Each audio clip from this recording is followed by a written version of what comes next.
the journey and by your selection or you appeared in exam, उस उस duration के लिए आपको एक जो डिफरेंस, आज आप समझ लेना कि आप डिफरेंट हो गए हो। ठीक है बेटा, मीन्स कैसा डिफरेंस हम कहना चाह रहे हैं, मीन्स यू आर, एक तो आपने जंप किया है 10th स्टैंडर्ड से आप 11th स्टैंडर्ड में आओ, एंड सेकंड थिंग इज आप 11th स्टैंडर्ड में भी आप कॉम्पिटिटिव स्टूडेंट हो। ठीक है, you are not normal like कि हाँ 11th में एडमिशन ले लिया अब तो 11th चलेगा या 12th आएगा, इस तरीके के स्टूडेंट नहीं रह जाओगे। आपने अपने आप को एक ग्रुप से सेपरेट कर लिया है। ठीक है, जैसे तुम लोग में जिन्होंने मुझसे क्लास की है तो मैंने एक फंडामेंटल बताया है स्पेशलाइजेशन का, डिफरेंशिएशन का। Are you getting my point?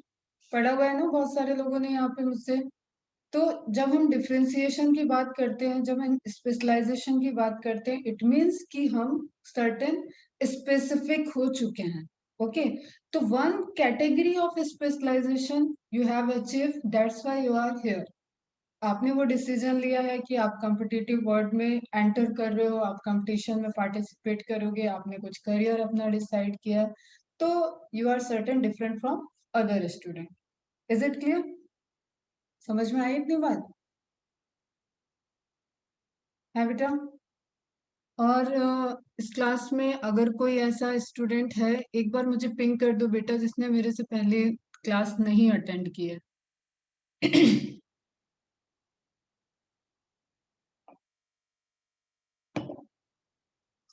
और फटाफट से बताओ अपने आप को, अपना जो डिफरेंस एक लेवल तुमने सेट किया है आज यहाँ पे क्लास करने के लिए, तुम इस मीटिंग के अंदर हो, उस डिफरेंस लेवल को तुम समझते हो क्या?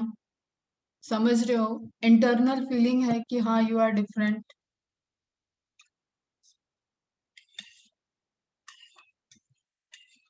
आप अनम्यूट भी हो सकते हो, आज की क्लास में अलाउड हो, कुछ बोलना चाहते हो बोल भी सकते हो, अनम्यूट भी कर सकते हो अपने को, यू आर अलाउड।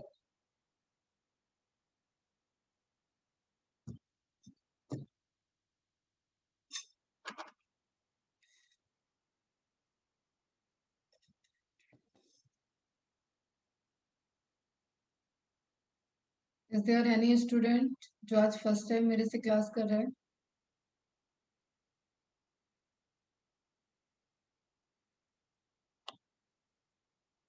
चलो मैं मान लेती हूँ कि सभी ने मेरे से क्लास की हुई है। ओके, ओके, एक बार मैं नाम देख लेती हूँ। आर्या, आर्यन, देवाशीष, एकता, ईरा, हर्षिता, जानवी, जहाना, कृतिका, मैत्री, मृणाल, नेहल, रमेश, सानिका, सान्या, श्रेया, श्रेया, सिंधे, सिद्धि, सिद्धि रानी, स्नेहा, सोहिनी, सुभान, स्वास्तिक, तान्या, तान्वी, तान्या, तन्वी, वैष्णवी, विधि, इकरा। आई थिंक ये सारे नाम तो मैंने पढ़ रखे पहले से। नुपुर, प्रज्वल, वेदांत। ओके, तो आंसर तो करो। अब देखो वो पहले फाउंडेशन क्लास की तरह नहीं रहेगा बेटा कि आप चुप रहोगे एंड इस तरीके। Okay Kritika, you are new, welcome बेटा। ठीक है, ऐसा पहले क्लास की तरह नहीं रहेगा, पहले की तरह बेटा कि आप मुझसे बात नहीं करोगे, इंटरेक्ट नहीं करोगे, आप रिप्लाई नहीं करोगे और क्लास इस तरीके से चलेगी। तो फर्स्ट ऑफ ऑल एकदम अपने आप को, आज कहते हैं ना कि आपने किसी एंट्री ली है किसी एक फील्ड में आप आए हो, तो आपको क्या करना है, एक कहते हैं ना कि हम एक प्लेस ले लें, एक ऊथ है, एक हमारी आज हम प्रतिज्ञा करते हैं, तो इस तरीके की कुछ चीजें हैं जो आज डिसाइड कर लो। ठीक है, जो अपना कंफर्ट जोन आप ढूंढते हो ना कि हम एक कंफर्ट जोन में रहेंगे, हम आराम आराम से पढ़ेंगे, मतलब सेकेंडरी चीज अगर किसी ने स्टडी को रख रखा है तो वो सब चीजें अभी छोड़नी पड़ेंगी, बातें करनी पड़ेंगी, डिस्कशन करना पड़ेगा। Although we are in, you know कि हम ऑनलाइन सेशंस में इस वक्त पैक्ड हैं, ऑफलाइन है नहीं कि आप नहीं बोलोगे तो हम आपका फेशियल एक्सप्रेशन देखेंगे और मैं वहां पे कुछ जज कर पाऊंगी, कुछ समझ पाऊंगी आपको देख के, तो वो फैसिलिटी तो अभी है नहीं अपने पास, हम लोग टोटली ऑनलाइन में हैं। ठीक है, तो आप जितना पार्टिसिपेट करोगे, जितने एक्टिव रहोगे, that will be benefit for you. तो फर्स्ट ऑफ ऑल अब एटलीस्ट रिप्लाई करो कि सभी को समझ में आ रहा है क्या, कि जो मैंने एक चीज बताई कि you are different from other student, वो कॉन्टेक्स्ट कितने लोगों को समझ में आया?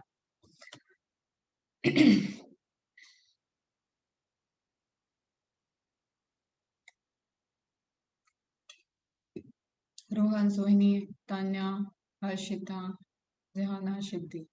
ओके, तो वो जो डेडिकेशन वाली चीजें होंगी ना, जो आपको डेडिकेटेड रहना है, जो आपको करना है इस ड्यूरेशन में, उसकी मैं एक समरी आपको आज प्रोवाइड करूंगी and then we will go for the certain fundamentals of science. ठीक है, I am not here to start directly biology, क्योंकि एक बेसिक चीजें बताओ बेटा, वायु तो पहले धरती पे आया ही नहीं है, तो जो चीज पहले धरती पे आई नहीं है उसको हम स्टार्ट नहीं कर सकते। ठीक है, पहले हम समझेंगे कि हमारी अर्थ में ओरिजिन ऑफ लाइफ कैसे हुआ है, जनरल मतलब बेसिक समझते हुए, साइंस को कनेक्ट करते हुए, then we will go for the biology. ठीक है, एंड बायोलॉजी के लिए एक चीज ध्यान से रखना, आज से एकदम कहते हैं ना कि लाइन खींच लेना कि biology is nothing like a रट्टाफिकेशन। कोई यहाँ रटने आया है या कोई ये सोच के आया है, देखो सारी चीज मैं आज फर्स्ट डे पे ब्रेन वॉश कर दे रही हूँ। कोई ये सोच के आया है कि उसको मैथ्स नहीं आती इसलिए वो यहाँ पे आया है, तो भी प्रॉब्लम है बेटा। ये सोचते हो कि थ्योरी चैप्टर है, ये तो बहुत अच्छे से कर लेंगे, हम मेहनत करेंगे हो जाएगा, ये भी प्रॉब्लम है बेटा। आपको बायोलॉजी के कोर से लेके बायोलॉजी के टफ रीजन तक है कि बहुत हार्ड एकदम बड़े वास्ट रीजन तक एंटर करना है कि आप मेडिकल फील्ड में जाना चाहते हो। ठीक है, तो आप इतना सही समझ लो कि वो जो चीजें हैं कि मेडिकल फील्ड का मतलब है कि you are going to deal with a living body. ठीक है, कोई भी कुछ भी हो, कोई वेटनरी डॉक्टर भी बनता है तो भी उसको एक जानवर से डील करना पड़ेगा, and we are also animal, हम एनिमल किंगडम में ही आते हैं। थोड़े पढ़े लिखे समझदार सेंसिटिव वाले हो सकते हैं, और ऐसा भी नहीं कह सकते कि एनिमल समझदार नहीं होते, but we are actually animal. ठीक है, तो आप यहाँ पे एक चीज ध्यान रखना कि आपको जब एक लिविंग से डील करना है और आपने वो करियर चुना है, तो यहाँ पे कुछ भी लाइक कंफर्ट जैसा नहीं रहेगा, स्ट्रक्चर्ड रहेगा, और आपको उस स्ट्रक्चर को फॉलो करते हुए अपने आप को डेडिकेट करना पड़ेगा। मीन्स सिंपल वर्ड में अगर हम कहें कि आप मुझे अपने नेक्स्ट 2 इयर्स दे रहे हो। ठीक है, अगर आप मुझे अपने 2 इयर्स देते हो तो, और I am sure you will B doctor, मतलब इनिशियल स्टेज आप क्वालिफाई करोगे। इसके लिए कंडीशन मैंने लगा दी, आप अपने 2 इयर्स मुझे दे रहे हो, मतलब मस्ती वाले नहीं दे रहे हो, डेडिकेशन, इस पढ़ाई को ही मस्ती करोगे, इस पढ़ाई में ही उठना बैठना, इस पढ़ाई के आगे कुछ तभी आएगा जब हमारे लिए बहुत जरूरी होगा। ठीक है, हम ये नहीं कहते कि कोई कहीं जाएगा नहीं, कोई कहीं आएगा नहीं, कोई पार्टी नहीं करेगा, कोई घरों की शादी में इन्वॉल्व नहीं होगा, कोई अपना बर्थडे नहीं सेलिब्रेट करेगा, कोई गणपति जी नहीं मनाएगा, कोई दिवाली नहीं मनाएगा। ठीक है, समझ में आ रहा है ना, मेरा ये मीन्स कतई नहीं है, लेकिन everything is after your planning of study. Means अगर जस्ट सपोज एक एग्जांपल दे रही हूँ कि कल आपका बर्थडे है, सबसे बढ़िया दिन आप सबको वही लगता है, आपका बर्थडे। ठीक है, आपका बर्थडे जब आने वाला होता है पूरे महीने से, इवन कुछ लोग तो ऐसे होते हैं कि 6 महीने से ही तैयारी करना स्टार्ट कर देते हैं, सोचते हैं कि मेरा बर्थडे आ रहा है, फिर 3 मंथ रह गया, फिर 1 मंथ रह गया, 1 वीक रह गया।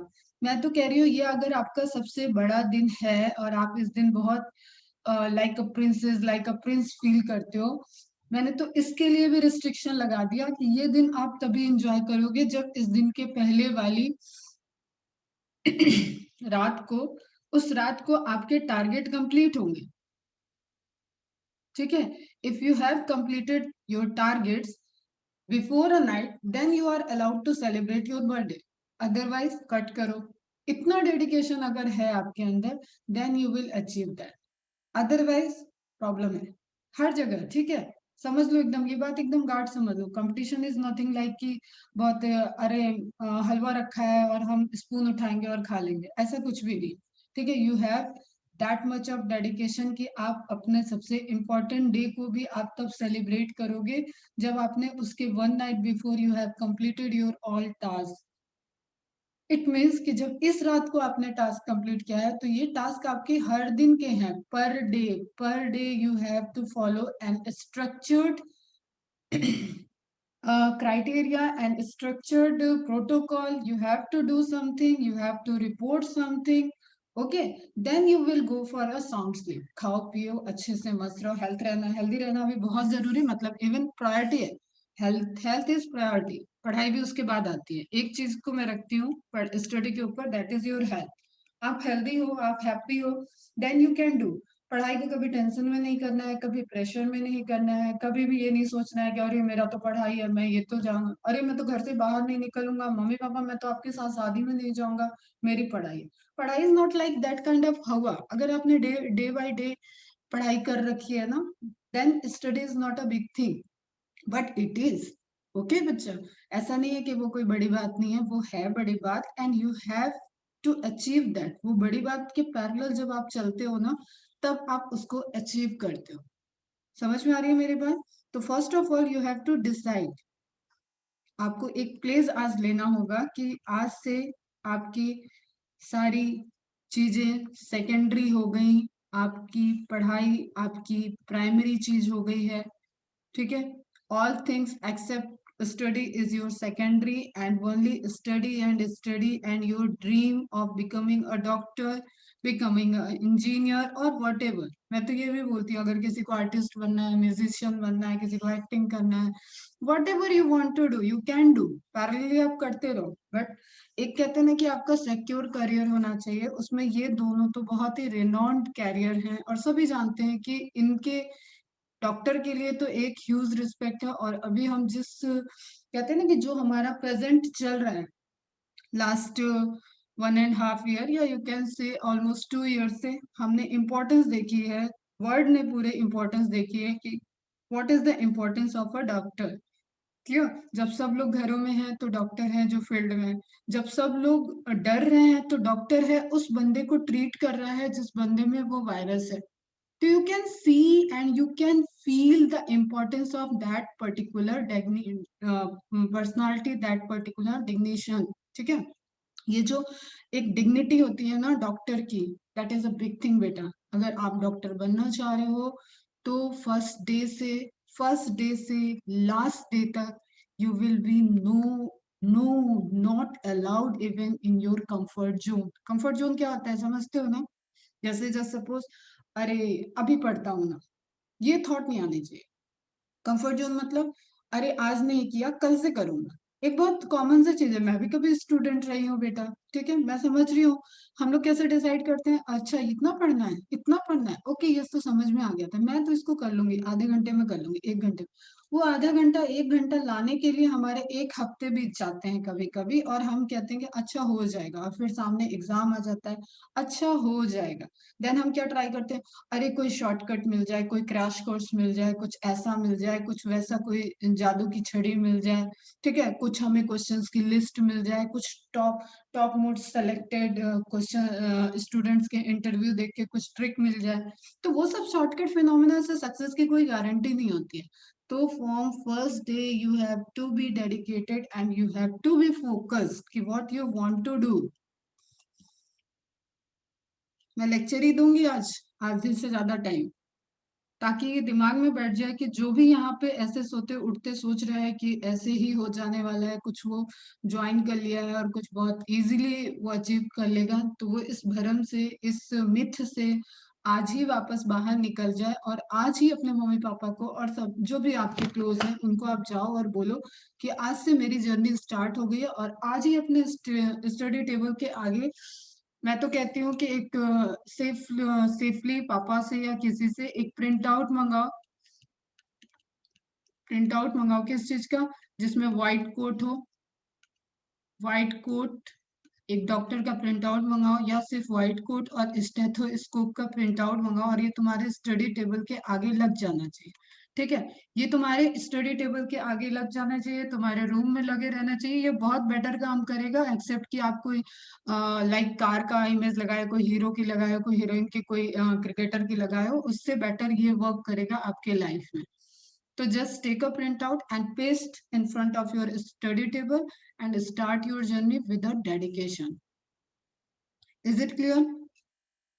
तो यहाँ पे कोई भी कंफर्टली नहीं चलेगा, कुछ भी टफ नहीं होगा। इफ आप डे वन से if you followed the instruction, if you keep your self on a track, ठीक है, जो भी टीचर्स, चाहे फिजिक्स हो, चाहे केमिस्ट्री हो, चाहे बायोलॉजी हो, या इनफैक्ट बेसिक्स मैथ्स भी आपको आनी चाहिए। तो सभी चीजें आप एकदम टू द पॉइंट ट्रैक पे रह के समझते हुए अगर चलोगे तो ये आपके लिए बिल्कुल इजी हो जाएगी जर्नी। और at the time of entrance exam you will be waiting for the date of examination, कि जल्दी से वो डेट आ जाए, जल्दी से हम एग्जाम दे दें, जल्दी से हमारा रिजल्ट आए, जल्दी से हम मेडिकल कॉलेज में पहुंचे और नेक्स्ट गणपति हम अपने फैमिली किसी के पास आएंगे तो हम मेडिकल कॉलेज से वैकेशन में आएंगे। इतना डेडिकेशन आज ही डिसाइड हो जाएगा तो आप इस जर्नी में एकदम स्मूथली चलोगे बेटा। This is a kind of journey.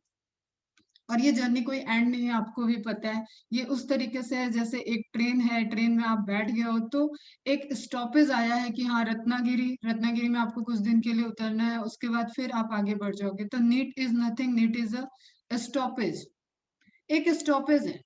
फिर आपकी ये ट्रेन चलेगी, आप एमबीबीएस करोगे, आप आगे जाओगे, आप एमडी करोगे, डीएम करोगे, वॉट आप स्पेशलाइजेशन में जितना बढ़ते जाओगे उस तरीके से आप आगे करते जाओगे, करते जाओ। क्लियर? तो ये तो अभी बिगनिंग है बेटा। और इतना डेडिकेशन अगर आपने ये बिगनिंग में कर दिया तो आपकी आपकी बॉडी को, आपके ब्रेन को, आपको आदत हो जाएगी। You will be addicted to study and to become specialised. ठीक है, तो यहाँ पे हम सिर्फ नेट क्वालिफाई करने की बात नहीं करते, हम तो बात करते हैं कि you will be a future cardiologist, you will be a future neurologist, you will be a future gynaecologist. आप एक इस फील्ड में बहुत ऊंचा जो कहें कि एक आइडेंटिफिकेशन, एक रिनोन डॉक्टर बनो और आपकी वैल्यू आपको खुद समझ में आ जाएगी कि आप क्या हो।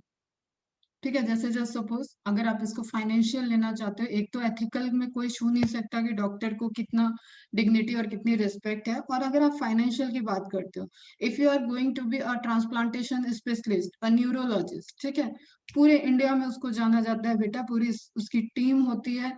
वो कुछ ट्रैवल किया और गया, कुछ घंटे में एक ऑपरेशन किया, उसने ट्रांसप्लांटेशन किया, and he will earn more and more. जितना लोग ऐसे ही कमा रहे हैं उतना वो उन घंटों में निकाल लेगा। That is the output of your journey. जब आप इतना डेडिकेशन देते हो, इतना आप पढ़ाई करते हो, इतना आप टाइम देते हो अपने करियर को बिल्डअप करने में, तो आपको जो आउटपुट मिलता है ना वो कुछ घंटों में, कुछ चीजों में ही आपको दिखने लगता है। सो इट इज बेटर कि आज से एकदम फुल्ली डेडिकेटेड होके समझो कि आपको क्या क्या करना है। पहले तो समझो उस चीज को, पहले अपने आप से पूछो कि आप ये करना चाहते हो, ये आपकी जर्नी है। उसके लिए आप पूरी तरीके से डिसिप्लिन हो जाओ, डेडिकेटेड हो जाओ। क्लियर? आपको क्लासेस अटेंड करनी है। अब यहाँ पे मैं प्रोटोकॉल में आ गई कि क्या क्या आपको करना है। इसमें आप अपना नहीं सोच सकते हो बेटा, आप अपनी थॉट नहीं लाओगे, ये मैंने पूरा डिजाइन कर दिया है और आप मेरे स्टूडेंट हो, मेरे अंडर में आ चुके हो, तो you will follow that instruction. ठीक है, you have to be in discipline, you have to be dedicated for your study, you have to attend the class. आप क्लासेस अटेंड करो। आपको फॉलो करनी है, जो बुक फॉलो करनी है दैट इज एनसीईआरटी। आपके पास अभी शायद नहीं होगी, मैं आप सबको पीडीएफ प्रोवाइड करा दूंगी आज ही। वैसे अभी हम लोग एक दो तीन क्लास तक एनसीईआरटी पढ़ेंगे भी नहीं। ठीक है, तो एक बेसिक बुक है, आपने एनसीईआरटी सीबीएसई बोर्ड में सुनी होगी, उसी एनसीईआरटी बायोलॉजी का पार्ट है 11th और 12th। ठीक है, बायोलॉजी 11th क्लास की एंड 12th क्लास की, ये दो एनसीईआरटी की बुक आपको रखनी है। इससे आपको, इसके तो आपको एक लाइन भी नहीं छोड़नी है, not a single line you have to skip.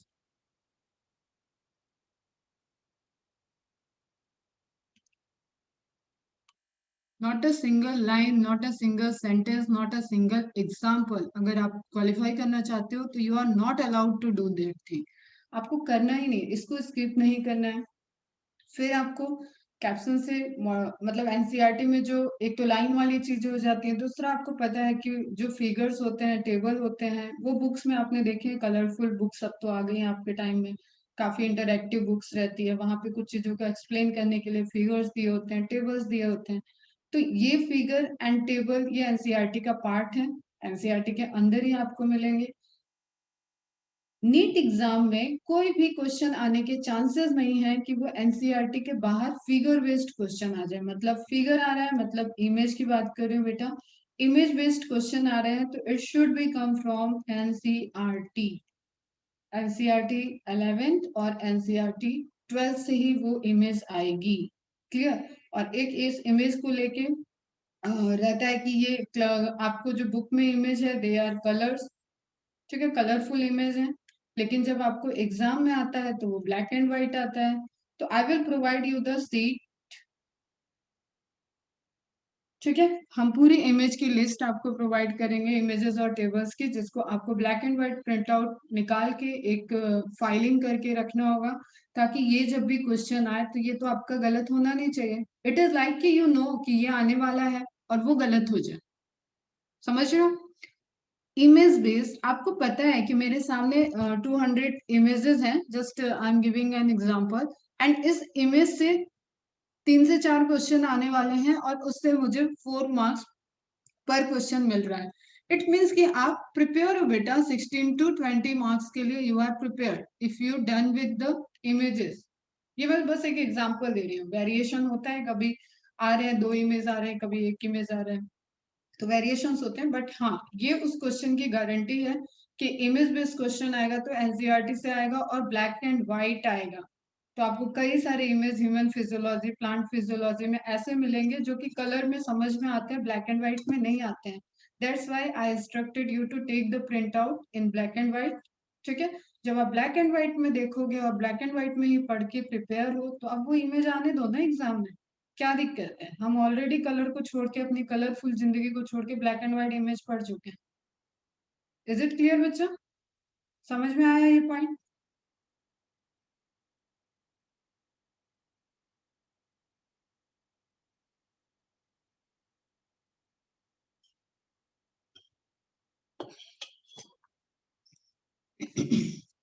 Okay, very good.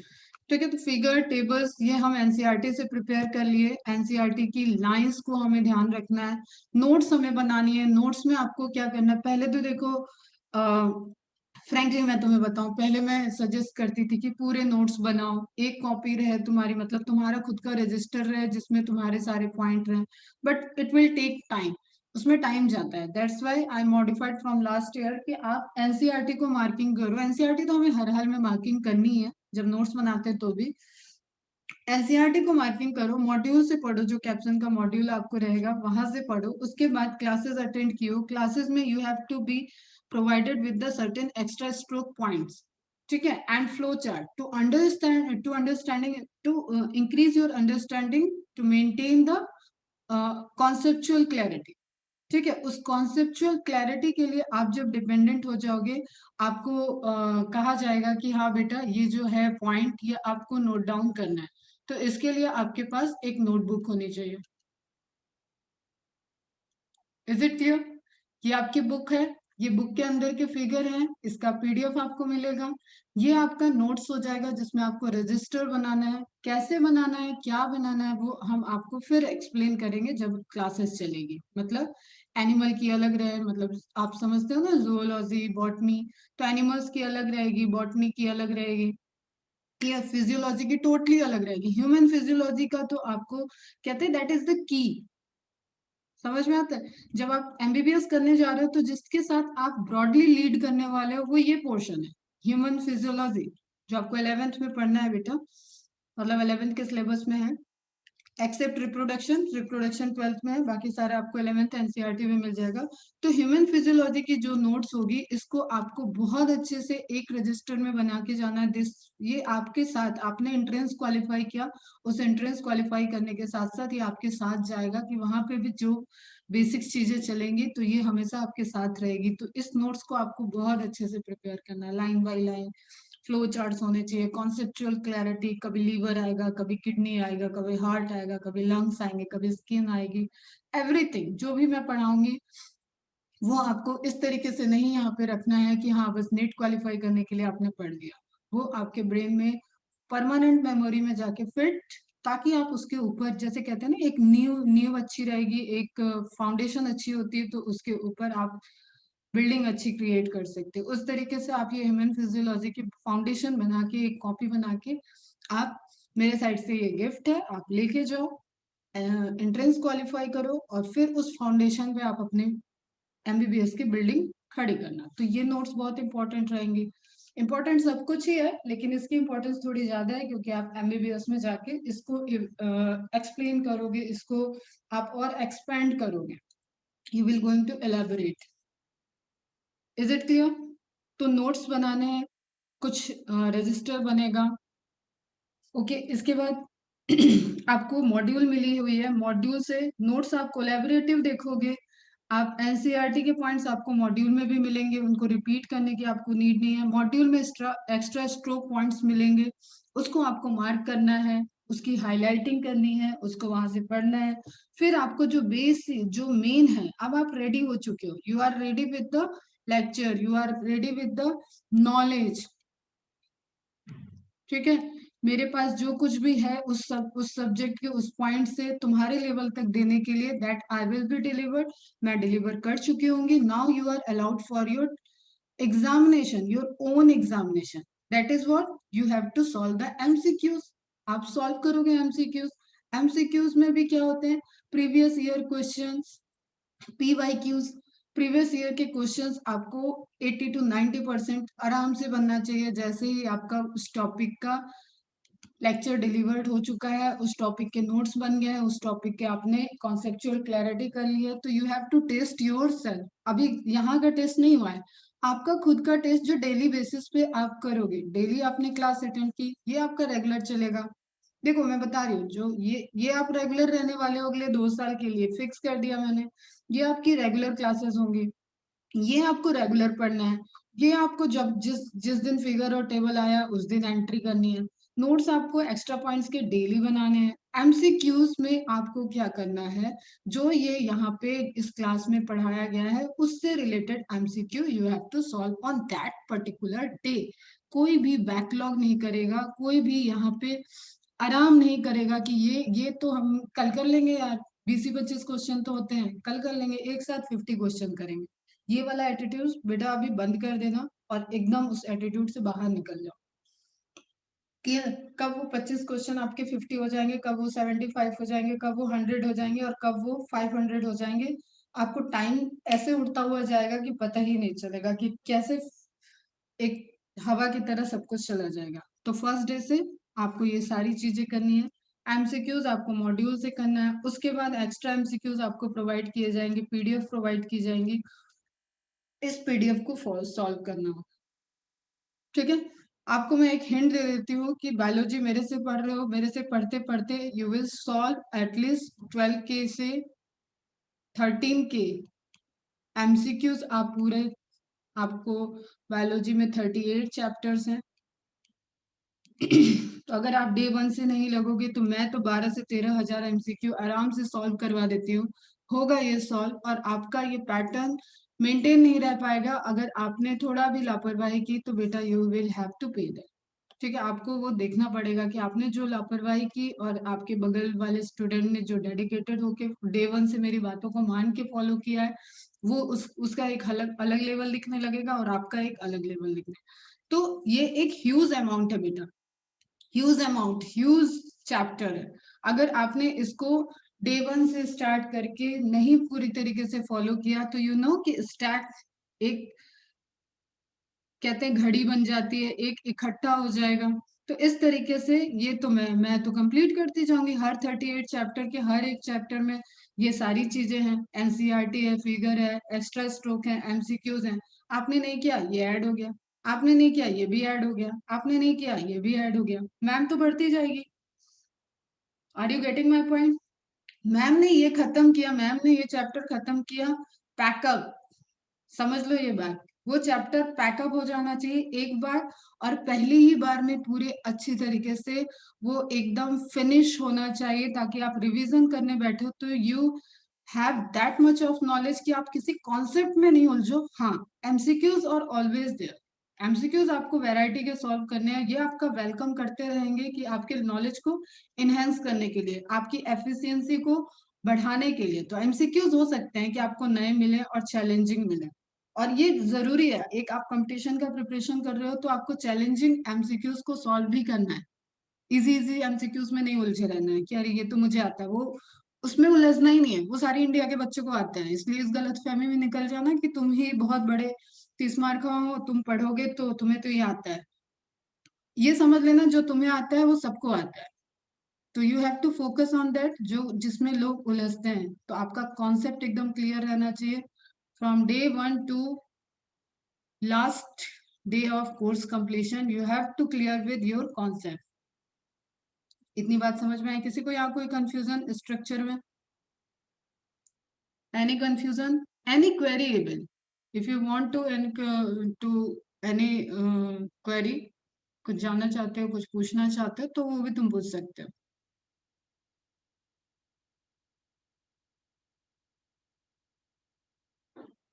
वेदांत, विधि, विशाखा, वैष्णवी, तन्वी, तान्या, स्वर्णी, सानिका, श्रेया, श्रेयस, प्रमेश बेटा, प्रज्वल, नुपुर, निधि, नेहल, मृणाल। कोई क्वेरी है आपको? ये सब एकदम अच्छे से क्लियर इस स्ट्रक्चर को फॉलो करोगे? Okay, very good. ठीक है, अब हम बताते हैं आपको कि कुछ चीजें मार्किंग के लिए। बायो के मैम, बायो की फिजिक्स और केमिस्ट्री इंपॉर्टेंट होता है क्या? मीन्स बेटा, इंपॉर्टेंस का मीन्स आपको देखो, मैं एग्जाम का स्ट्रक्चर बता देती हूँ। इस एग्जाम का स्ट्रक्चर ऐसा है कि यू हैव टू सॉल्व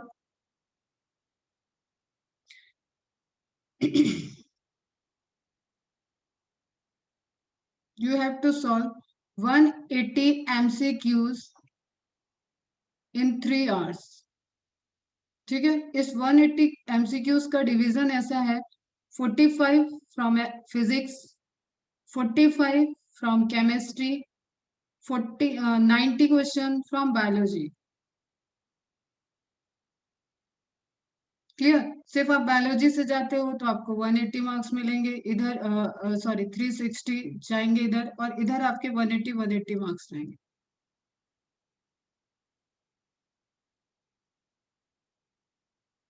ठीक है, समझ में आया? तो यू कैन सी इंपॉर्टेंस तो है, और बहुत ज्यादा इंपॉर्टेंस है। सिर्फ आप बायोलॉजी करके तो ये एग्जाम क्वालिफाई नहीं कर सकते हो। 720 टोटल मार्क्स होते हैं, 720 में आप 360 अगर बहुत ही तेज भी कर रहे हो तो 360 से ज्यादा नहीं पाओगे। 360 में आपको कोई कॉलेज नहीं मिलेगा, इवन आप क्वालिफाइड नहीं होंगे तो। हाँ बेटा, इंपॉर्टेंट होता है। अभी मैं तुम्हारा इनिशियली मैं लेक्चर ही स्टार्ट करूंगी जिसमें मैं फिजिक्स और केमिस्ट्री की इंपॉर्टेंस बताते हुए स्टार्ट करूंगी। वो तुम्हें एक सिग्नल रहेगा कि क्यों मैम ने बायो नहीं स्टार्ट किया। इट मीन्स कि there is biology dependent on the physics and chemistry.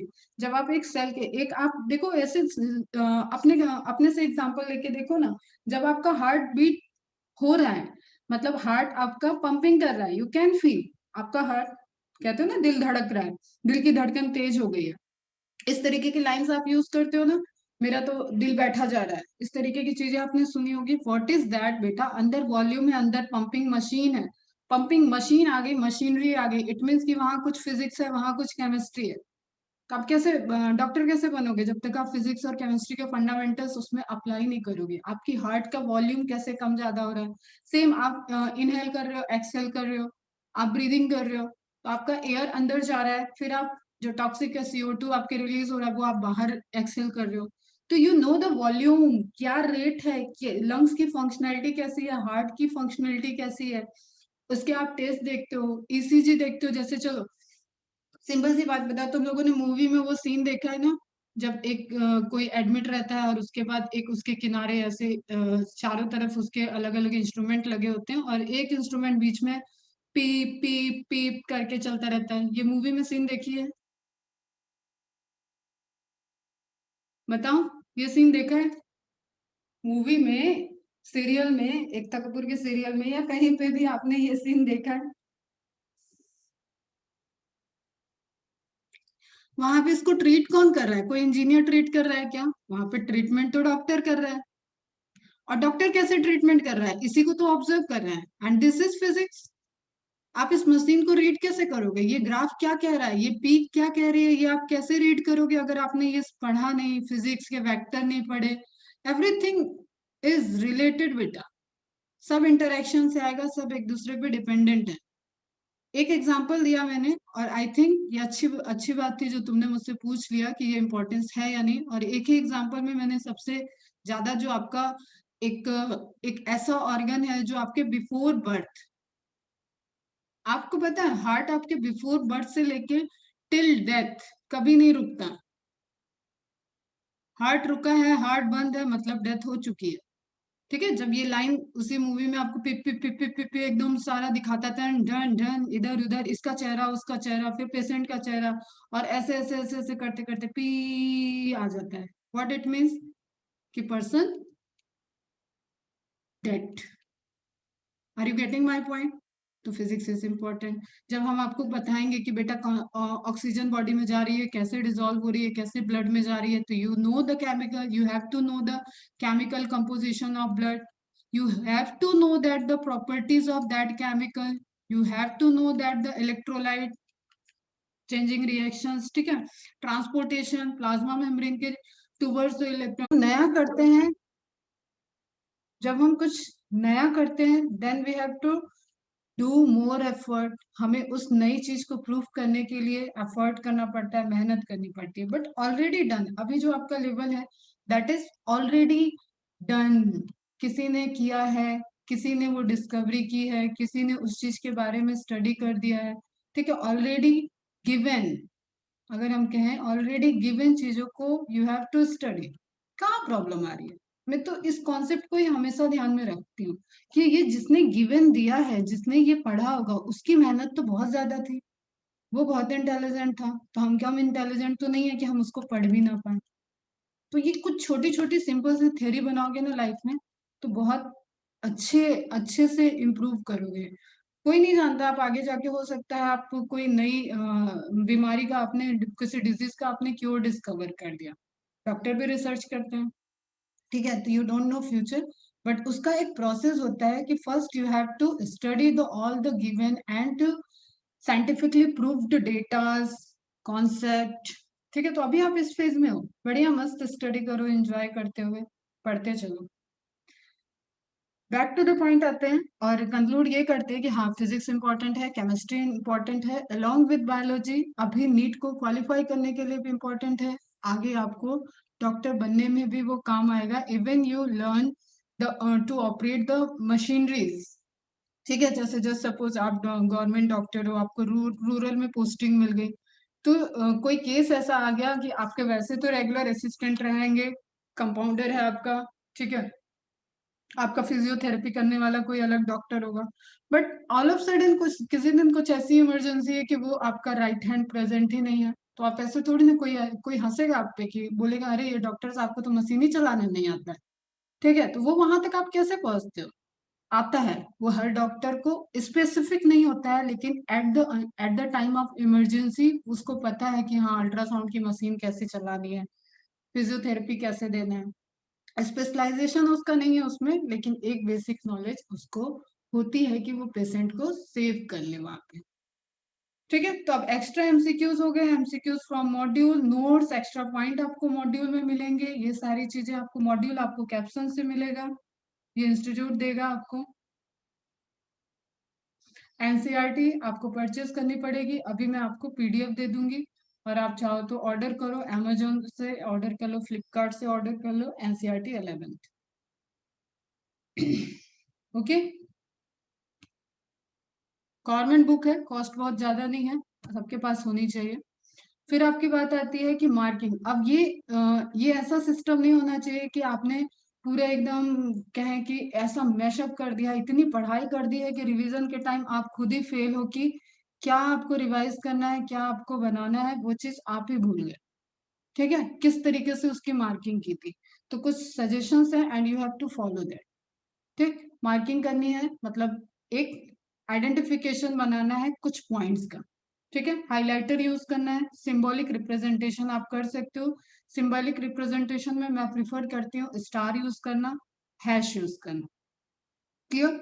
Hash और स्टार यूज करना। आज जो मैं तुम्हें बता रही हूँ कि आप किस तरीके से मार्किंग करोगे, नियॉन कलर के हाइलाइटर जो आते हैं, नियॉन हाइलाइटर आपने पहले भी यूज किए होंगे, उसमें एक ग्रीन आता है, एक पिंक आता है और भी बहुत सारे कलर है।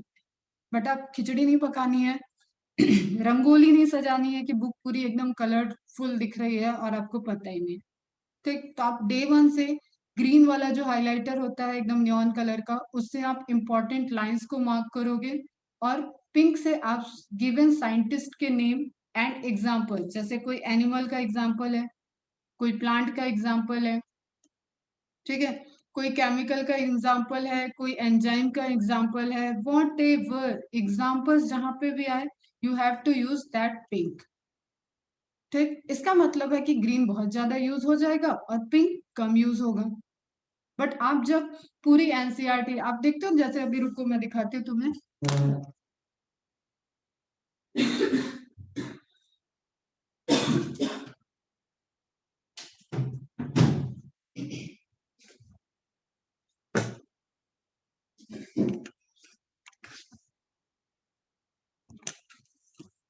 देखो इसको, ये है आपकी 11th की एनसीईआरटी, दिख रही है आपको, दिख रही है सबको? ये 11th बायोलॉजी की एनसीईआरटी है बेटा। आप इसकी थिकनेस देखो, ये इतनी मोटी है।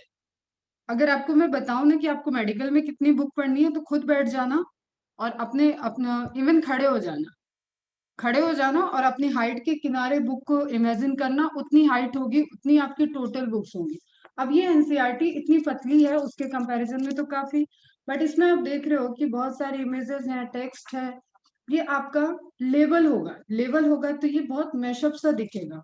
और at the time of revision आपको इस तरीके से जब आप पलटो तो आप डिसाइडेड हो कि आज मैं सारे साइंटिस्ट का नेम पढ़ूंगा, आज मैं सारे एग्जाम्पल्स देखूंगा, आज मैं इंपॉर्टेंट लाइंस पढ़ूंगा, आज मैं इस चैप्टर को रिवाइज करूंगा या करूंगी। तो यू हैव दैट मार्किंग कि आप उसको किस तरीके से पढ़ो। ठीक है, समझ में आया? तो नियॉन कलर के हाइलाइटर आपको लाके रखने हैं घर में, एनसीईआरटी आ जाएगी, तो उसके बाद आपको हाईलाइट करना है एंड सेम वे में आप इन हाइलाइटर्स को यूज करोगे मॉड्यूल्स के भी एक्स्ट्रा स्ट्रोक पॉइंट को, इंपॉर्टेंट को हाईलाइट करने के लिए, ग्रीन कलर का। एंड मॉड्यूल में और कुछ एडिशनल एग्जाम्पल दिए होते हैं, साइंटिस्ट दिए होते हैं बियॉन्ड द एनसीईआरटी जिसको कहते हैं, आपको इंपॉर्टेंट है जो प्रीवियस ईयर के क्वेश्चंस में आए हुए एग्जाम्पल्स हैं, उन सभी को आपको यहाँ से फॉलो करना है। ओके बच्चा, एक एनसीईआरटी हो गई, आपकी बुक हो गई, टेक्स्ट बुक हो गया, एक आपका मॉड्यूल हो गया जिसमें एक्स्ट्रा दिया होगा। बट मार्किंग का सिस्टम कॉमन रखना है और इसमें कोई अपना दिमाग नहीं लगाएगा कि मुझे तो ये कलर ही नहीं पसंद, ये आपकी ड्रेस नहीं है कि आप यहाँ पे चॉइसेस अचीव कर लो। मुझे पूरी क्लास की एनसीईआरटी एक जैसी चाहिए, एक एक फ्लो में रहे। क्योंकि मैंने ये देखा है बच्चे परेशान हो जाते हैं कि ये रिवीजन के टाइम उनको अपनी ही एनसीईआरटी अपनी ही मार्किंग याद नहीं रहती। तो first of all her book के पहले तुम खुद ही इंडेक्स बना लो, इंडेक्स लिखो कि इस पूरे बुक के कॉन्टेक्स्ट में, कंटेंट में तुमने क्या मार्किंग का सिस्टम अप्लाई किया है। ठीक है, ग्रीन नियॉन आपने इंपॉर्टेंट लाइंस हाईलाइट कर दी है, पिंक कलर से आपने जितनी एनसीईआरटी या मॉड्यूल में साइंटिस्ट और एग्जांपल्स आए हुए हैं उनको आपने हाईलाइट कर रखा है, नेम को हाईलाइट कर रखा है, that is separate highlight. Okay, इसके बाद बहुत इंपॉर्टेंट चीज आती है कि स्टार आपको, ऑलरेडी वो हाईलाइटेड है लेकिन मैंने बोला this is very very important point, मैं लेक्चर में इसे बोलती रहूंगी, this is very very important point. ठीक है, इसके आने के चांसेस बहुत ज्यादा है, तो आपने वहां पे क्या किया, एक स्टार बना दिया। मैंने कहा बेटा ये ज्यादा से भी ज्यादा इंपॉर्टेंट है, तो आपने क्या किया, दो स्टार बना दिया। मैंने कहा बेटा इसके गलती होने के चांसेस हैं, आप इस तरीके से इसको देखोगे और ये पहले आया हुआ है और बच्चों ने ये गलती की थी, तो आपका मन किया तो आपने उसको 3 स्टार भी लगा दिया, 1 2 3। ओके, क्लियर है? सेम वे में आप एमसीक्यू सॉल्व करते वक्त, एक तो वो एमसीक्यूज होंगे जो आपने पढ़ाई कर ली है, आपका लेक्चर कंप्लीट है, आपके नोट्स कंप्लीट है, तो आप वन गो थ्रू में वो एमसीक्यू सॉल्व कर गए, उनके लिए कोई मार्किंग की नीड नहीं है। अरे बेटा देखो, कोई चीज है यहाँ पे, मैंने बोला कि 20 बॉल्स हैं, ठीक है, 20 बॉल्स है,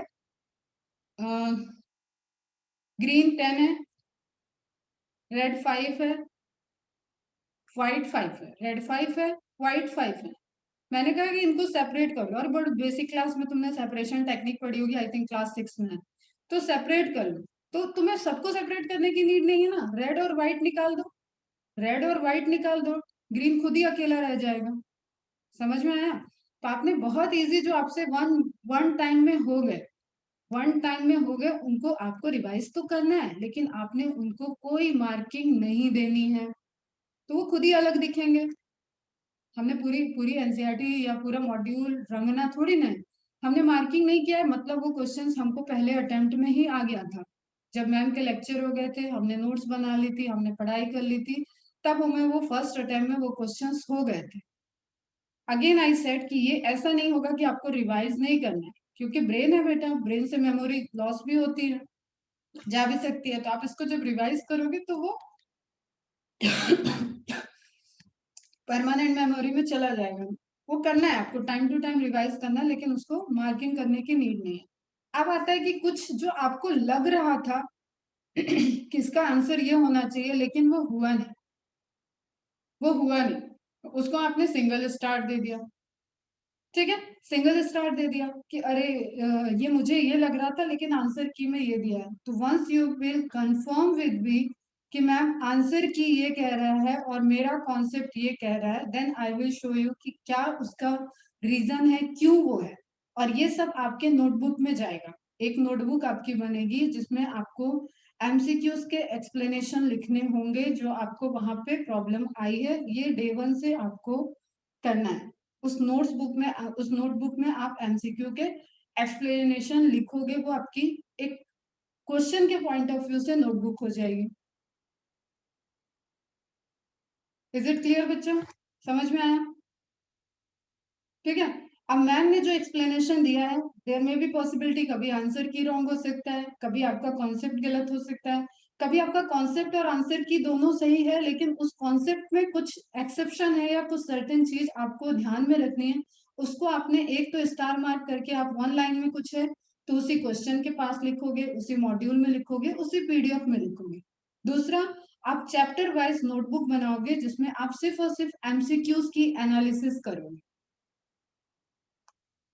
तो एक नोटबुक आपकी नोट्स की हो गई, एक एमसीक्यूज एनालिसिस की नोटबुक हो गई। एक आपका आएगा जिस दिन भी टेस्ट होगा, जब भी टेस्ट होगा, टेस्ट किस तरीके से होंगे, कब होंगे, ये आपको बता दिया जाएगा। जहां तक है, हर 15 डेज में आपको टेस्ट देना पड़ेगा, एमसीक्यू बेस्ड टेस्ट होंगे। इस टेस्ट की आप एनालिसिस करो। ठीक है, तो एक नोटबुक आपकी क्या हो जाएगी, test analysis for every subject. ठीक है, ये सबकी होगी, बायो की होगी, फिजिक्स की होगी, केमिस्ट्री की होगी, सबकी आपकी सेपरेटली होगी, ताकि आपको ये याद रहे कि हाँ, test first, question number this, इसमें मुझे प्रॉब्लम हुई थी। अब यहाँ क्या चांसेस है, 3 लेवल हो जाता है यहाँ, या तो आपको वो क्वेश्चन आया ही नहीं। देखो 3 लेवल होते हैं बेटा, अच्छे से समझना। आज का लेक्चर ना पूरा मैं स्ट्रक्चर देने में भी अगर चला जाता है तो कोई बात नहीं, पढ़ेंगे अब हम लोग तभी जब हमारा स्ट्रक्चर एकदम क्लियर होगा। क्या हो सकता है, या तो क्वेश्चन आपको आया ही नहीं, you have no idea about that question. Clear? तो ये हो जाते हैं अनअटेम्प्टेड एंड टफ। अनअटेम्प्टेड और टफ हो गए। एक क्या है, आपने अटेम्प्ट किया लेकिन वो इनकरेक्ट हो गया। ठीक है, एक है आपने किया है वो करेक्ट है। ठीक है, अब वो करेक्ट वाले को आप डिफाइन करोगे फिर से, कहीं आपने गेस तो नहीं किया था, कहीं आपने गेस से तो नहीं किया था कि हाँ ये नहीं हो सकता और ये मैं करता हूँ, ये तुक्का मार लेता हूँ, इसमें हो जाएगा, ये मुझे लग रहा है। अगर गेस है तो अगेन उसको आपको खुद से ऑनेस्टी रखनी है कि ये वाला क्वेश्चन मैंने गेस किया था, अब मैं इसका जरा रीजन देख लूं कि ये नहीं कि खुश हो गए अरे मेरा तो गेस भी सही हो गया, भाई हर दिन नहीं गेस सही होता। ठीक है, तो you must have to clear that concept कि जो आपके गेस में कॉन्सेप्ट था वो क्लियर है, या उसमें आपको इस क्वेश्चन को रिव्यू करना है। एंड दूसरा, यू आर श्योर। ठीक है, you are sure about that MCQs, उस कॉन्सेप्ट के लिए आपको पूरी नॉलेज है, आप श्योर हो, एंड दैट इज योर 100%। ये 100% वाला क्वेश्चन होगा जो आपको कभी भी गलत नहीं होने वाला। टाइम टू टाइम आपको रिवाइज करना है। अब आपकी हायरार्की कैसे चलेगी, देखो जादू, देखो मैजिक। जिसके बारे में नो आइडिया नहीं है, आपने रिव्यू कर लिया, यू हैव नाउ आइडिया, ठीक है, वो भी या तो इनकरेक्ट हो सकता है या तो करेक्ट होके आपके श्योरिटी तक जाएगा, ठीक है। जो इनकरेक्ट हुआ था, आपने उसके कॉन्सेप्ट देख लिए, वो भी अब जाएगा श्योरिटी तक, ओके। करेक्ट में जो गेस था उसको भी आपने कॉन्सेप्ट देख लिया, वो भी जाएगा श्योरिटी तक। तो एट द एंड बेटा, जो आपका कलेक्शन है, जो आपका स्ट्रक्चर है, जो आपका पूरा सिलेबस है, चाहे वो फिजिक्स हो, चाहे वो केमिस्ट्री हो, चाहे वो बायोलॉजी हो, उसको आपको लाना है श्योर 100% पे। मैं चाहती तो ये वाला स्टेप मैं ऊपर लिख देती कि एक वो क्वेश्चन होंगे जो आपके बहुत इजी लगे होंगे, आप श्योर रहोगे, ठीक है, फिर आपके गलत, फिर एक आपका टफ वाला रीजन। नहीं, मैंने रिवर्स किया आपको, और आप समझना ही मैंने क्यों रिवर्स किया। आपको ये होना जेन्युइन है, आप स्टूडेंट हो, ठीक है, आप स्टूडेंट हो, ये होना जेन्युइन है, ये होना भी जेन्युइन है, ये होना भी जेन्युइन है। यहाँ nothing is like abnormal condition, कुछ भी एबनॉर्मल नहीं है, जेन्युइन चीजें हैं। लेकिन एट द एंड आपको जो चीज करनी है वो इतनी मेहनत करनी है कि everything settle down in third level of surety. अब इस जगह जब आप श्योरिटी पे आ जाते हो तो अब इतने तो अच्छे बच्चे हो तुम भी समझ सकते हो कि you are now prepare for any exam. Sure है भाई, आपका कॉन्सेप्ट क्लियर है, आपने एग्जाम की प्रिपरेशन की है, आपने प्रैक्टिस किया, आपने एमसीक्यू सॉल्व किए हैं, तो अब क्या दिक्कत आ रहा है, पेपर ही तो आएगा, कोई रॉकेट साइंस थोड़ी ना आएगा कि हम पढ़ के गए हैं बायोलॉजी और पूछेगा हमसे फ्रेंच, पढ़ के गए हैं बायोलॉजी और आएगा संस्कृत, ऐसा तो नहीं होगा ना। एक गिवन सिलेबस है, हर हर एग्जामिनेशन का डिमांड होता है बेटा कि जो भी आपको गिवन सिलेबस दिया हुआ है, उस गिवन सिलेबस को, उसके पैटर्न को आप समझो। हर एग्जाम का एक क्राइटेरिया होता है, उस क्राइटेरिया को यू हैव टू फुलफिल, आपको फुलफिल करना पड़ेगा कि आप उस क्राइटेरिया को फुलफिल करो, then you definitely you got the selection. इतनी सी बात कहनी है, इतनी सी बात आपको समझ में आ गई होगी I think, and now you are ready to do the preparation, now you are ready to grasping the knowledge given to you, okay. ये समझ में आया, ये समझना बहुत जरूरी है। तो इसकी एक नोटबुक बनेगी आप जिसमें टेस्ट एनालिसिस करोगे और वहीं से मार्किंग आ जाएगा हार्ड। अब यहाँ पे क्या बचा है, इजी वाले को हमने कोई मार्क नहीं किया, इजी नो मार्किंग, वो सेपरेट रहेंगे, वो व्हाइट कलर के आपको दिखेंगे question number. Moderate with 1 star and hard with 2 star. आपको बहुत ही हार्ड लगा था, एकदम सिलेबस के बाहर की चीजें लगी है, प्रीवियस ईयर का क्वेश्चन है, आप 1 स्टार और बढ़ा लेना। इज इट क्लियर बच्चा,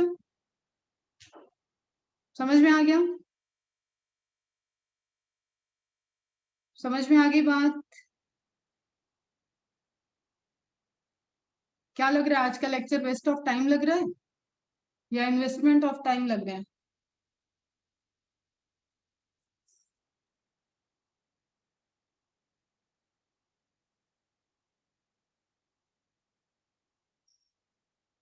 इन्वेस्टमेंट है ना, वेरी गुड। तो अब मेरे अच्छे बच्चों, मेरे प्यारे बच्चों, तुम अगर पढ़ोगे तो I am here to teach you. तुम अगर मेहनत करोगे, तुम इंस्ट्रक्शन को फॉलो करोगे, तो सारी फैकल्टी बहुत ही कोऑपरेटिव है, बहुत ही 1 to 1 स्टूडेंट्स का ध्यान रखने वाली है, पढ़ाएंगे, रिवीजन कराएंगे, डाउट सेशंस होंगे, everything will be provided to you. Yes बेटा, दैट्स वाई मैंने ये लेक्चर स्टार्ट एक स्ट्रक्चर्ड वे में डिजाइन किया था, क्योंकि पहली क्लास भी मेरी है, तो आपको एकदम समझ में आ जाए कि ये जो जर्नी आपने स्टार्ट किया है, it is not what is biology से मैं शुरू कर दूं और आपको पता ही नहीं आप हो कहाँ। तो पहले उस वर्ड को समझो जिस वर्ड के अंदर आप एंटर कर गए। क्लियर है? अब हम बात करते हैं कुछ बेसिक्स की। बेसिक्स बायोलॉजी में भी बेसिक्स बहुत देर में आएगा, समझना, ठीक है। बेसिक्स बायोलॉजी में भी बेसिक्स बहुत लेट आएगा, अभी हमें 2 लेक्चर लग जाएंगे बेसिक्स बायोलॉजी के बी तक पहुंचने में। तो first focus on the concept, start करें ना।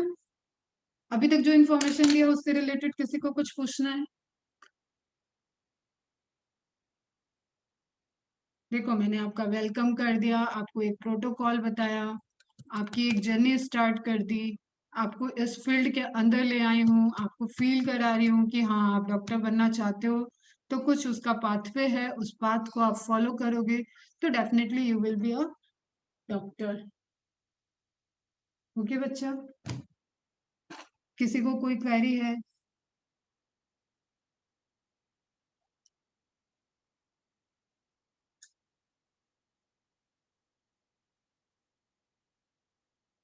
ठीक है, अब 9:15 तक अपना क्लास का टाइम है, 15 मिनट हम लोग कुछ कॉन्सेप्ट्स पढ़ते हैं। वेरी गुड, चलो कुछ चीजें पढ़ते हैं कि पहली तो चीज एक ध्यान से समझना, जो आपको एक बहुत कंफ्यूजन रहता है। अगर मैं आपको पूछ लूं कि नेचर को डिफाइन करो, जस्ट चलो पूछ ही लेती हूँ, नेचर को डिफाइन करो अपने अपने लैंग्वेज में। Define the nature, what is nature?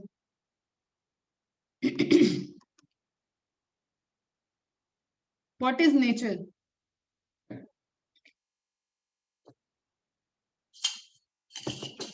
Fast reply करना बेटा।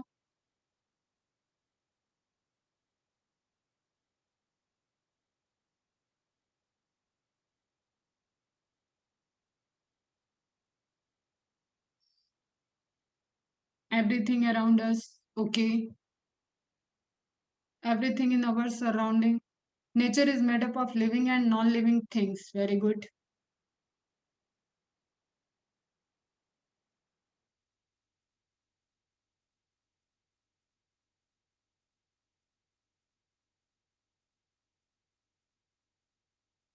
और 3 आंसर आए बस।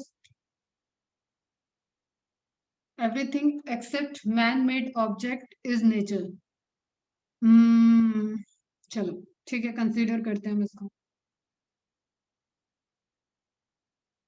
इट्स नॉट लाइक दैट बेटा।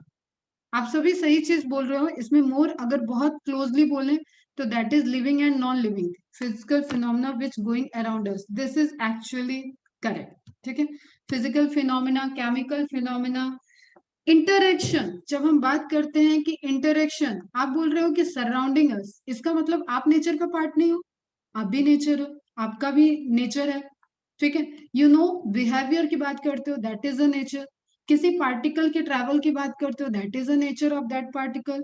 किसी एनिमल के मूवमेंट की बात कर रहे हो, किसी एनिमल के हैबिटेट की बात कर रहे हो, दैट इज द नेचर। आप खड़े हो, आपको एक सीनरी दिख रही है, उस सीनरी में आपको ग्रीनरी दिख रही है, एनिमल दिख रहा है, सनलाइट दिख रही है, झरना दिख रहा है, मतलब वाटरफॉल दिख रहा है। ठीक है, इस तरीके के जो आपको सराउंडिंग में दिख रहा है, आप बोलते हो वाह क्या नेचुरल ब्यूटी है।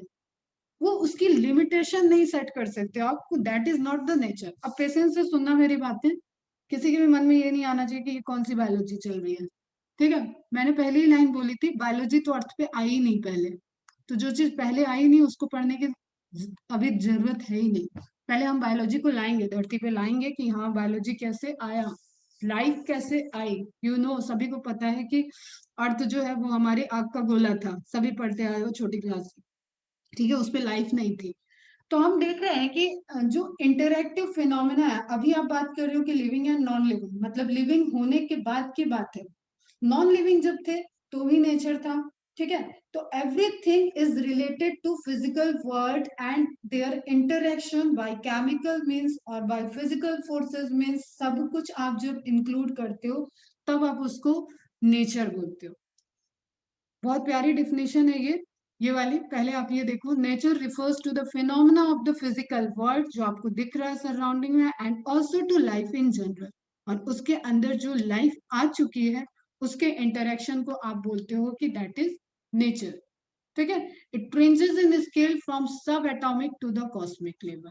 सब एटॉमिक, आप इलेक्ट्रॉन प्रोटॉन बोल रहे हो, that is sub atomic. You know ना एटम का पार्ट क्या होता है, इलेक्ट्रॉन प्रोटॉन न्यूट्रॉन। तो आप इलेक्ट्रॉन प्रोटॉन की बात कर रहे हो, that is sub atomic level.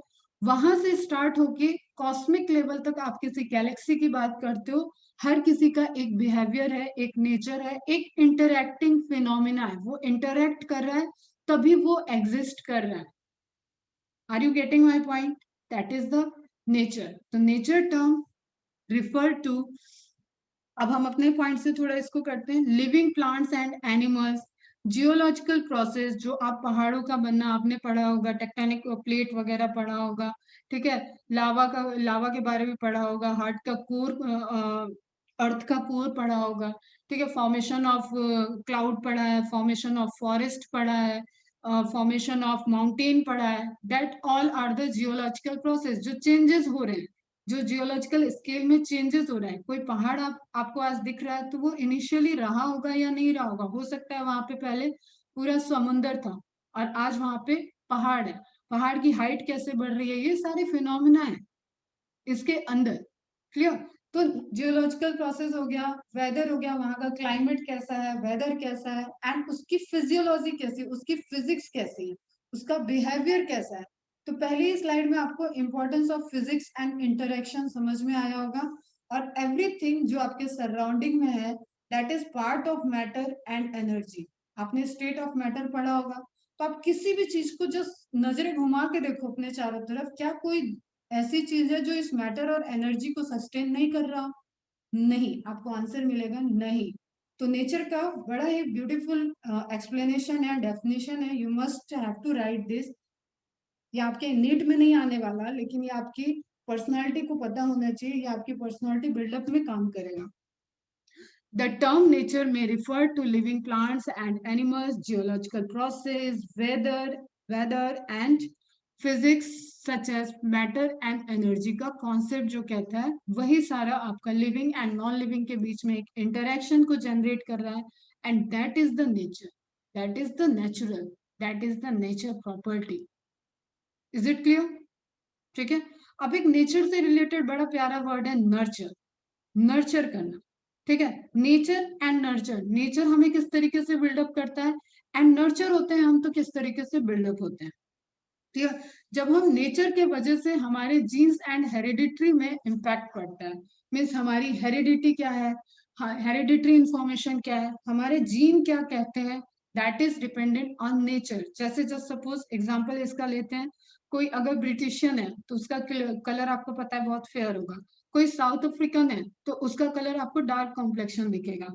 ठीक है, इंडिया में ही आ जाते हैं, India is a huge diversity. ठीक है, बहुत सारी डाइवर्सिटी आपको देखने को मिलती है। आप पहाड़ी रीजन की, हिमालयन की, नॉर्थ ईस्ट के लोगों की बात करें, ठीक है, शिमला मनाली के लोगों की बात करें, कश्मीर के लोगों की बात करें, तो उनका एकदम पिंकिश सा कलर होता है, गोरे होंगे, पिंकिश होंगे। ठीक, वो क्यों? उनके जीन में आया है। एंड वो जीन कैसे वेरिएशंस को अडॉप्ट किए हैं, you must be heard about the evolution. वो उनके चेंजेस, जो एडॉप्टेशन था, जो उसके उनके सराउंडिंग में नेचर थी, उसकी वजह से उनके जीन में चेंजेस आ गए, एंड देन वो एक्सप्रेस हो रहा है, वो दिख रहा है in form of different different phenotype, different morphological appearance. You can distinguish between the European, between the India, between the South African. आपके सामने तीन लोग खड़े हैं तो आप उनको डिस्टिंग्विश किस बेसिस पे कर पा रहे हो? उनके कलर पे, उनके हाइट पे, उनकी जो भी मॉर्फोलॉजी आपको दिख रही है।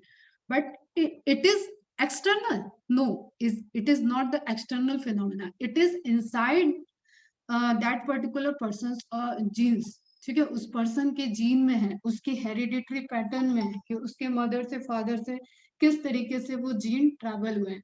तो नेचर हमारे जीन्स और हेरिडिटरी पे वर्क करता है, हमारे फिजिकल अपीयरेंस पे वर्क करता है, हमारी पर्सनालिटी कैरेक्टरिस्टिक्स को ग्रो करता है, डेवलप करता है। दैट इम्पैक्ट इज, अगर हम लिविंग के पॉइंट ऑफ व्यू से देखते हैं तो दैट इज नेचर। एक नर्चर, कि हम किस तरीके से डेवलप हो रहे हैं। एक तो हम बाय बर्थ हो गए, कि हमारा क्या बाय बर्थ फीचर है, दैट इज नेचर। एक बात आती है नर्चर की, नर्चर हमारे इन्वायरमेंटल वेरिएबल पे डिपेंडेंट है। आप पैदा हुए दिल्ली में, आप जाके पल पल बढ़ रहे हो शिमला में, तो दैट इन्वायरमेंटल वेरिएबल, आपके जीन्स तो कहते हैं दिल्ली वाले, लेकिन आपके अंदर जो चेंज आएगा वो उस क्लाइमेट के अकॉर्डिंग, उस पर्टिकुलर लोकेशन के वेदर के अकॉर्डिंग आपके अंदर चेंजेस आप एडॉप्टेबिलिटी में लोगे, अचीव करोगे। ठीक है, आपका चाइल्डहुड एक्सपीरियंसेस, आप कहाँ पे आपका बचपन बड़ा हो रहा है, आप क्या चीजें सीख रहे हो, किस तरीके से आपको नर्चरिंग मिल रही है, क्या आपको सिखाया जा रहा है, क्या आप अपने सराउंडिंग से ऑब्जर्व कर रहे हो, that develop your, that phenomena is developed by the nurturing, not nature. वो बाय बर्थ नहीं आया, that is nurture. How we were raised, हम किस तरीके से बड़े हो रहे हैं, हम किस डायरेक्शन में जा रहे हैं, that is about the nurturing. Social relationship, हम किस तरीके से इंटरेक्ट कर रहे हैं, हमें क्या सिखाया गया है, कहीं हम ऐसा तो हमें आइडेंटिफिकेशन है ना कि हम ये गुंडे बदमाश हैं, इनसे बच के रहना है, ये वाइल्ड एनिमल है, इसके पास नहीं जाना है। तो हमने एक सोशल रिलेशनशिप नर्चरिंग से सीखा है, ये हमारे जीन में नहीं आया, जो हमें सिखाया गया। डे वन पे आपको, या चलो आप 1 साल के हो गए तो आपको नहीं पता है, जो कहते हैं ना बच्चे किसी से डरते नहीं, क्यों नहीं डरते? उनको पता ही नहीं है कि वो जो सामने लंबा सा जा रहा है वो सांप है, उन्हें तो मजा आएगा, ये तो हिलते डुलते जा रहा है यार, कितना अच्छा है, वो जाके उसको पकड़ने की कोशिश कर सकते हैं। ठीक है, उनके सामने शेर आया है, वो शेर से भी खेलने की कोशिश करेंगे। दे डोंट नो अबाउट कि how they are dangerous for them. समझ रहे हो?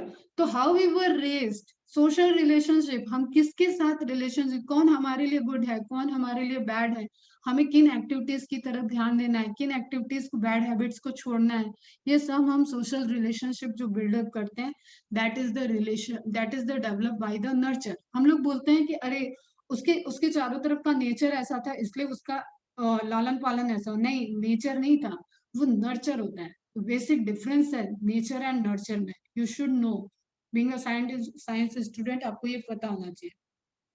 फिर सराउंडिंग कल्चर आ जाता है, अगेन रिलेटेड ही है। ठीक है, आपका कल्चर कैसा है, आप किस तरीके, आप जैसे आप महाराष्ट्र में हो तो you will devoted for the Ganpati puja. ठीक है, आप कोलकाता बंगाल साइड में हो तो you will be devoted for the Mata Rani. ठीक है, नवरात्रि की पूजा में आप बहुत धूमधाम करोगे। ठीक है, आप हिंदू हो, मुस्लिम हो, जो एक आपके सराउंडिंग में बना रखा गया है डाइवर्सिटी को, उसको आप फॉलो करते हो और एक कल्चर में जाते हो। चलो सारी चीजों को छोड़ दो, आप इंसानियत के कल्चर समझ में आता है कि हाँ, इस जगह के लोग बहुत नेचर में वाइल्ड हैं, इस जगह के लोग बहुत सॉफ्ट है, बहुत जेन्युइन है। जैसे रत्नागिरी के लोग अगर हम बोले पर्सनली, तो रत्नागिरी के लोग बहुत हम्बल है, इवन बहुत अनटच्ड है। बाहर जितनी ज्यादा उठा पटक और कनिंगनेस है, क्लेवरनेस है, उससे अभी रत्नागिरी के लोग थोड़े से अनछुए हैं। They are very pure kind of person. अगर मैं रोड पे भी निकल जाती हूँ, एक शॉप वाला है, एक ऑटो वाला है, एवरीबॉडी, क्योंकि हम लोग हैं थोड़ा सा डेवलप, यूपी वगैरह साइड के, एमपी साइड का देखा हुआ है, दिल्ली साइड का देखा हुआ है, तो लोगों के बिहेवियर में एक, उधर बहुत हाईली टेम्पर्ड लोग हैं। वो आपको ऑटो से ले जा रहे हैं तो दे आर बिहेविंग लाइक कि उन्होंने एहसान कर दिया। बट आप रत्नागिरी में अगर बैठते हो, ये मेरा खुद का पर्सनल एक एक्सपीरियंस बता रही हूँ, तो वो ऑटो वाला आपको बहुत हम्बल तरीके से ड्रॉप करेगा। एक जनरल बात करें, हो सकता है लोग इसके अगेंस्ट भी हो, मैं अपना कोई ऐसा नहीं दे रही हूँ कि हाँ ये टैग मार्क है कि यहाँ के लोग ऐसे हैं, और न ही मेरी राय की इतनी इम्पोर्टेंस है कि उससे अपने देश की जीडीपी में कोई फर्क आ जाए। ठीक है, मैं अपना एक नजरिया दे रही हूँ। तो उसमें क्या होता है कि हम सराउंडिंग कल्चर को बोल सकते हैं। मैं किसी को सजेस्ट करूंगी अरे रत्नागिरी बहुत प्यारी जगह है, थोड़ा सा ऐसा है कि अभी उसको डेवलपमेंट या टेक्नोलॉजी ने टच नहीं किया है, बट हाँ, it is a good place, you should visit. मैं ये सजेस्ट करूंगी। तो क्यों किया मैंने? क्योंकि मैंने रत्नागिरी के सराउंडिंग कल्चर को रीड किया, ऑब्जर्व किया, एंड देन अपना कोई परसेप्शन बनाया। ठीक है, तो that surrounding culture is developed by the nurturing of that surrounding population, that surrounding city. उस सिटी को किस तरीके से नर्चर किया जा रहा है। अभी जैसे देखो, किसी मूवी में आप देख रहे हो, बहुत देखा होगा पहले की कोई मूवी देखा होगा कि एकदम डॉन के कंट्रोल में वो एरिया है, तो कैसे वो डॉन उस एरिया को नर्चर कर रहा है। वहां पे उस डॉन के अकॉर्डिंग ये दुकानें खुल रही हैं, बंद हो रही हैं, लोग चल रहे हैं, लोग क्या बोलते हैं उसको, अरे एक वर्ड यूज करते हैं, हफ्ता, हफ्ता दे रहे हैं। ठीक है, वो डॉन आ गया तो सब चीज थर थर थर थर कांप रही है, बहुत बढ़िया बॉडी बिल्डर टाइप से है, सीधे गोली बंदूक से ही बात कर रहा है। तो उसने क्या किया, उस एरिया को उस अकॉर्डिंग नर्चर कर दिया। समझ में आई बात? तो नेचर और नर्चर एक बड़ा इंपॉर्टेंट है। कभी अगर तुम्हें कहीं पे डिबेट करना हो तो ये टॉपिक लेना, बहुत मजा आता है इस टॉपिक में, कि what is nature and what is nurture. Clear? तो nature is in our genetics determine our behaviour, our personality trait and abilities are in our nature. Clear? Nurture our environment, our upbringing and life experiences determine our behavior. जो हमारे behavioral में changes आ रहा है, we are nurtured to behave in certain ways. तो this is very important. बहुत प्यारा topic है, nature versus nurture. कभी इंटर स्कूल कंपटीशन या कहीं पे तुम लोग पार्टिसिपेट करना तो इसको टॉपिक ले सकते हो, और देन अगर कभी टॉपिक रहा तो हम लोग इस पे और भी बात करेंगे। ओके, चलो आज का लेक्चर एंड करते हैं। ये प्यारे से फिनोमिना से मैंने स्टार्ट कर दिया है। कल हम लोग थोड़ा सा एनर्जी, कॉस्मोलॉजी, इन सब चीजों का पॉइंट देखेंगे, किस तरीके से एग्जिस्टेंस हुआ, किस तरीके से अर्थ पे लाइफ आई, इन सब मैटर पे बातें करेंगे, समझेंगे। दूर दूर तक बायोलॉजी नहीं दिखेगी, बट दूर दूर तक आपको साइंस दिखेगा, ब्यूटी ऑफ साइंस दिखेगी। ऑन एवरेज स्टूडेंट, आप चाहे बायो पढ़ो, चाहे फिजिक्स पढ़ो, चाहे केमिस्ट्री पढ़ो, बट आपको मैथ्स भी पढ़ रहे हो तो भी आपको ये कुछ बेसिक्स चीजें हैं जो आपको पता होनी चाहिए। इज इट क्लियर बच्चा? तो कल हम लोग कंटिन्यू करेंगे। आई होप कि सबको अच्छे से समझ में आया आज का कंटेंट। एक मोटिव है लाइफ में, एक मोटिव आपने डिसाइड किया है, उस मोटिव को please please follow your motives and dedicate towards your whatever you decided. Is it clear? चलो, nice to have a class with you guys. Have a nice day. अच्छे से बाकी lecture attend करो और बहुत positively पढ़ाई करो, बस पढ़ाई करो, एंजॉय करो, एंजॉय द स्टडी। बाय बच्चा, bye, good day.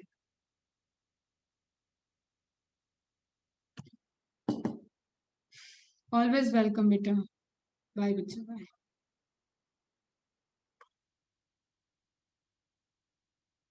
You to.